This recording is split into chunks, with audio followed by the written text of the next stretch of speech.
Testing 1, 2. Wow.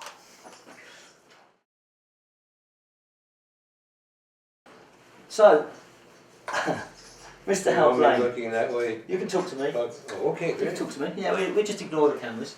First of all, thank you very much for inviting me to your house. It's a pleasure. Thank you. And we're going to have a nice look around and see all these incredible achievements that you've done Well, over this the is years. my little museum, Well, so to speak. I want to ask you a couple of questions before I let the other drummers who've sent me questions in to ask you.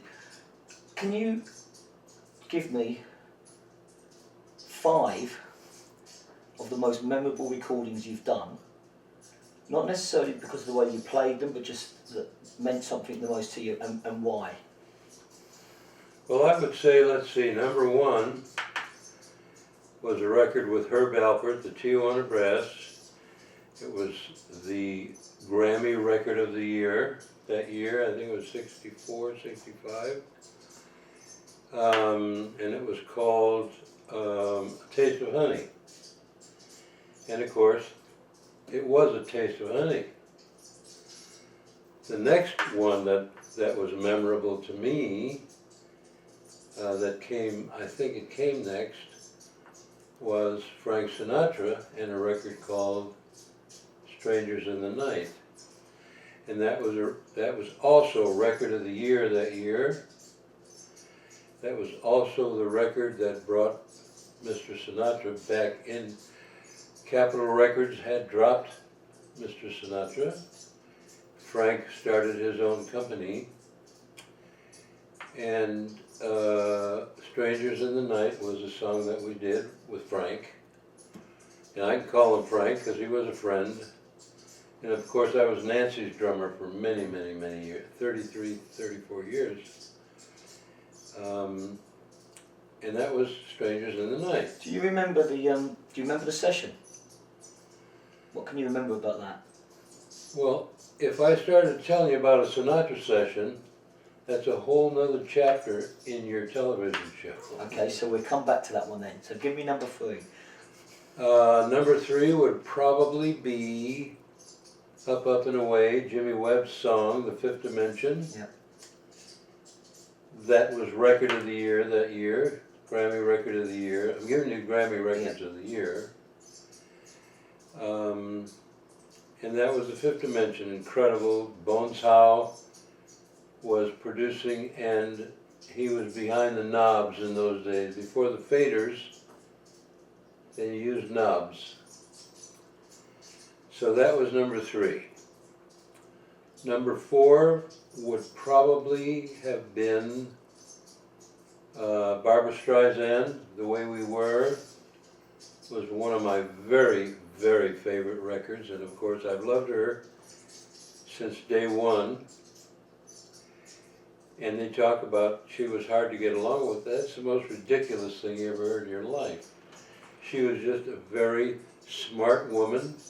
I mean, she'd been around the block with all the Broadway and the movies and on and on and on and on. And whenever she suggested a change in an arrangement, it was always for the better. I don't care if it was Marvin Hamlish or, you know, whoever the arranger was. So that was how many? That's 4. Number 4. So number 5? Number 5 was probably Bridge Over Troubled Waters, Simon Garfunkel. Okay. A major, major song from Paul Simon. And another Record of the Year that year. Want me to go on? I can give you. Well, yes. Go on, give us some more. You've done so many. Let's have 10. Well, you know, another one would be, again, Simon and Garfunkel, Mrs. Robinson. Yeah. Record of the Year that year. I had 6 Records of the Year in a row.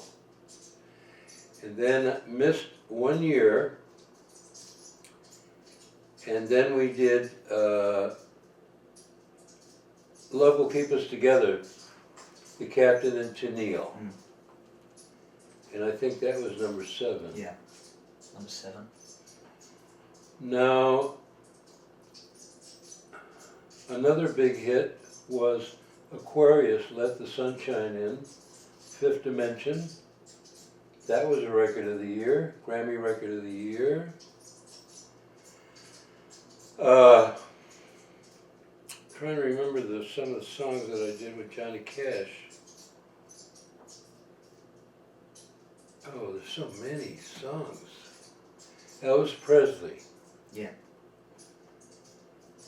We did Return to Sender, which was a very big hit, and more recently, after all these years of Elvis having passed away so many years ago, A Little Less Conversation was #1 all over worldwide.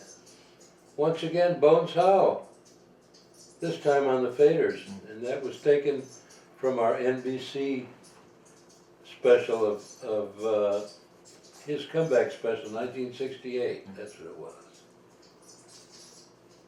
One more.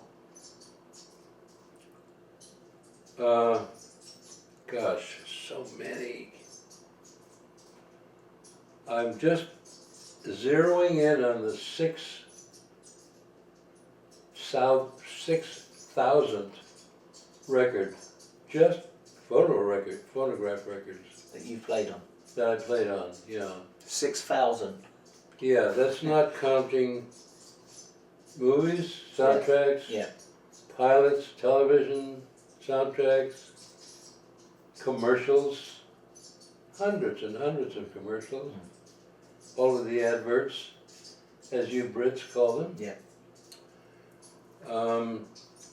Personal appearances that were recorded, all that stuff with Simon Garfunkel, with Jan and Dean, Anything from the big.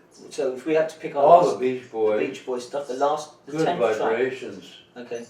Good Vibrations was just a major song that we did with Brian. All the Beach Boys songs, all those songs, God Only Knows, and some of the others, Can't Help Falling in Love with Elvis was a major Grammy winner. It just goes on and on and on.